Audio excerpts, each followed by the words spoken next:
जय हिंद। आज के वीडियो हम लोग देखने वाले हैं एमएससी फर्स्ट सेमेस्टर का फिजिकल केमिस्ट्री के अंतर्गत हम लोग का बहुत ही इंपॉर्टेंट टॉपिक है तरंग फलन से परिचय यानी इंट्रोडक्शन टू वेव फंक्शन के बारे में आज जानकारी लेते हैं। तरंग फलन यानी वेव फंक्शन को भौतिक निकाय की अवस्था से संबंधित किया गया है। क्या बता रहा है कि जो तरंग फलन यानी वेव फंक्शन को भौतिक निकाय की अवस्था से संबंधित किया गया है। तरंग फलन साई को भी गणितीय फलन हो सकता है। क्या बता रहा है जो तरंग फलन यानी वेव फंक्शन साई कोई भी गणितीय फलन हो सकता है जिसकी भौतिक सार्थकता हो। गणितीय फलन यानी गणितीय फलन जैसे कि सी ओ यस यक्स यानी कॉस यक्स है, cos x sign x ten x x two plus two आदि गणितीय तौर पर गणनाएं करने हेतु मान्य हो सकते हैं। भौतिक निकायों के लिए वही फलन मान्य होते हैं जो तरंग फलन की मान्यताओं या शर्तों को पूर्ण करें।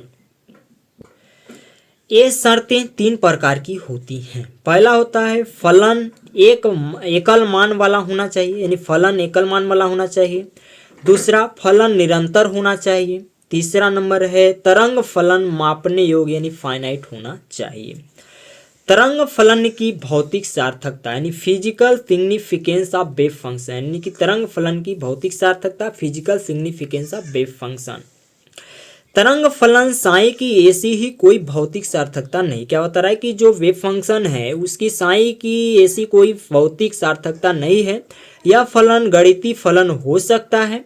भौतिक सार्थकता के लिए साई की अपेक्षा साई स्क्वायर या साई स्टार लिया जाता है।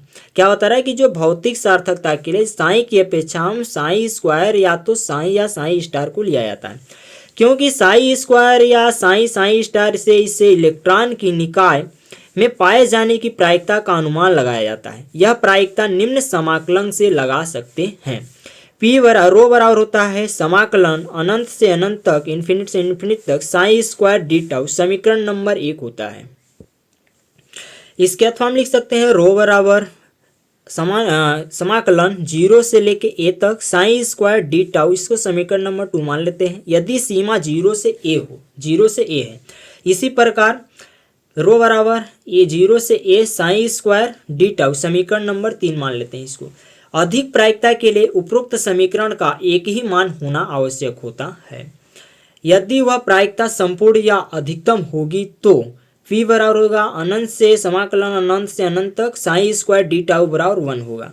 ऐसे प्रकरण में तरंग फलन प्रसामान्यीकृत नॉर्मलाइज्ड तरंग फलन कहला। क्या बता रहा है कि ऐसे प्रकरण में तरंग फलन प्रसामान्यीकृत नॉर्मलाइज्ड तरंग फलन कहलाता है। पर यदि पी बराबर होता है समाकलन अनंत से अनंत तक साई स्क्वायर डी टाउ बराबर 0 होगा तो ऐसे प्रकरण में तरंग फलन लंबकोणीय ऑर्थोगोनल होगा यानी तो ऐसे प्रकरण में तरंग फलन लंबकोणीय यानी ऑर्थोगोनल होगा।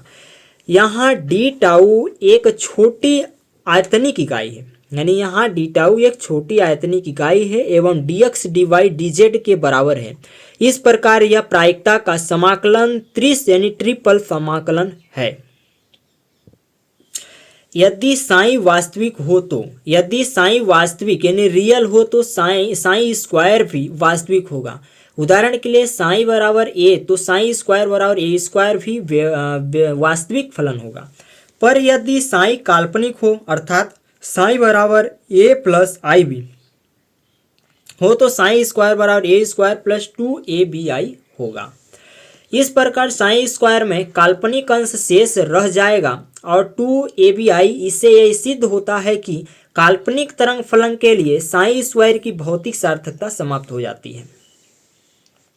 यदि साई काल्पनिक हो तब काल्पनिक तरंग फलन के लिए साई स्क्वायर के स्थान पर साई स्टार की भौतिक सार्थकता होती है जहां साई स्टार साई का संयुग्मी कंजुगेटेड है अर्थात साई बराबर ए प्लस आई बी हो तो साई स्टार बराबर ए माइनस आई बी होगा। अतः साई स्टार बराबर होता है ए प्लस आई बी इंटू ए माइनस आई बी कोष्टक बंद। बराबर में इसको हल करेंगे तो आएगा ए स्क्वायर इसकी गुणा हो जाएगा ए स्क्वायर माइनस आई बी का स्क्वायर हो जाएगा। बराबर में इसको लिख सकते हैं ए का स्क्वायर प्लस बी का स्क्वायर होगा। ए का स्क्वायर प्लस बी का स्क्वायर होगा जो कि रियल वास्तविक है। इस प्रकार काल्पनिक फलन के प्रकरण में फाई स्क्वायर के स्थान पर साई ए साई स्टार की भौतिक सार्थकता होगी। इस प्रतिस्थापन से प्रायिकता समाकलन होगा। तो रो बराबर हो जाएगा 0 से लेकर ए तक Sai Sai star D tau बराबर 1। समीकरण नंबर 4 अधिकतम प्रायिकता के लिए इसके अथवा में लिख सकते हैं रो बराबर -a से a तक Sai Sai star D tau बराबर 1। समीकरण नंबर 5 मान लेते हैं, या इसके अथवा में इसको भी लिख सकते हैं रो बराबर a से a Sai Sai star D tau बराबर 1। समीकरण नंबर 6। अब हम लोग का नेक्स्ट टॉपिक है यानी कि स्थानांतरण ऊर्जा का क्वांटीकरण, यानी स्थानांतरण ऊर्जा का क्वांटीकरण, quantization of the translation energy, quantization of the transition energy.